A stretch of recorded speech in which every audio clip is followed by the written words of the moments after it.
In September 1950, General Douglas MacArthur and his staff gathered in Tokyo to devise a daring plan, the Incheon Landing.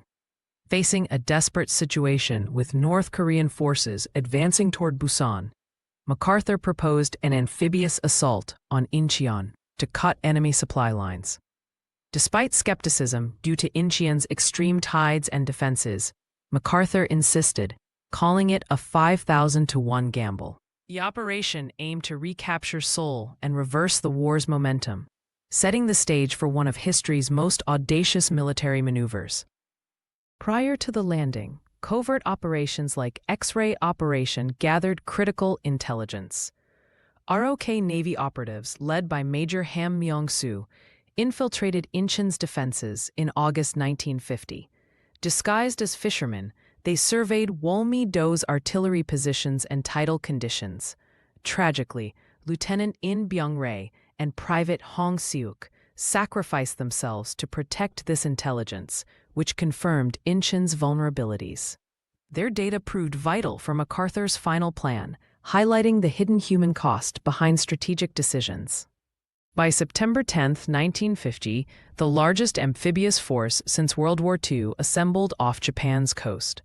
Over 260 ships, including USS Missouri, carried 75,000 UN troops. Engineers prepared specialized landing crafts for Incheon's 10-meter tides.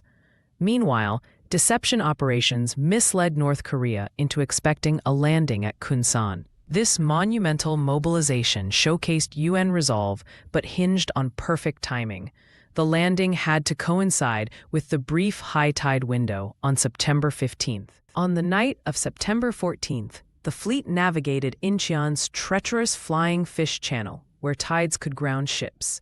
Minesweepers cleared paths under darkness, while destroyers silenced Wolmi-Do's guns with pinpoint bombardments. Radar operators monitored enemy movements as troops waited nervously below decks. The success of this phase relied on surprise. Any delay would expose ships to deadly artillery fire at dawn. At 6:30 a.m. on September 15th, UN warships and aircraft unleashed hell on Wolmi-Do. The USS Rochester and British cruisers fired 1,700 shells in 90 minutes, while F-4U Corsairs dropped napalm. The bombardment destroyed 80% of North Korean fortifications, but surviving machine gunners inflicted heavy casualties on the first wave of U.S. Marines. This softening up demonstrated the brutal efficiency and limits of pre-landing firepower. At 5:33 p.m., the 1st Marine Division hit Red Beach as tides peaked. Higgins boats jammed with Marines raced ashore under heavy fire. Many drowned under equipment in deep mud, while others were pinned down by machine guns in the seawall. Despite 50% casualties in some units, they secured the beach by nightfall. The brutal reality of amphibious warfare became clear. Success came not from technology, but raw courage. Through the night of September 15 to 16, Marines fought hand-to-hand to expand the beachhead. Engineers blew up obstacles, while medics tended to rows of wounded. By dawn, they'd secured Cemetery Hill, giving artillery sight lines over Incheon.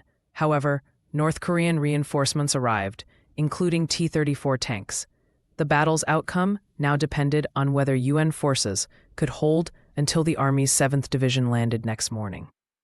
On September 16th to 18th, UN forces pushed into Incheon's urban maze. Marines cleared buildings room by room, facing sniper fire and booby traps. M-26 Pershing tanks dueled T-34s in the streets, while Korean civilians emerged from basements, some cheering, others caught in crossfire. The fighting highlighted urban warfare's chaos. Victory required not just firepower, but discerning enemy combatants from civilians. On September 19th, MacArthur staged a carefully choreographed entry into liberated Incheon. Wading ashore at low tide for photographers, he declared, "The enemy is broken." Privately, he knew the hardest fight, Seoul, lay ahead. This moment solidified his legend, but masked the operation's costs. Over 500 dead, 2,500 wounded, and thousands of Korean civilians caught in the fighting. By September 25th, UN forces advanced towards Seoul, now a battleground. The Incheon success had cut North Korean supply lines, forcing their retreat. However, Chinese intelligence officers, observing the operation, would soon reshape the war.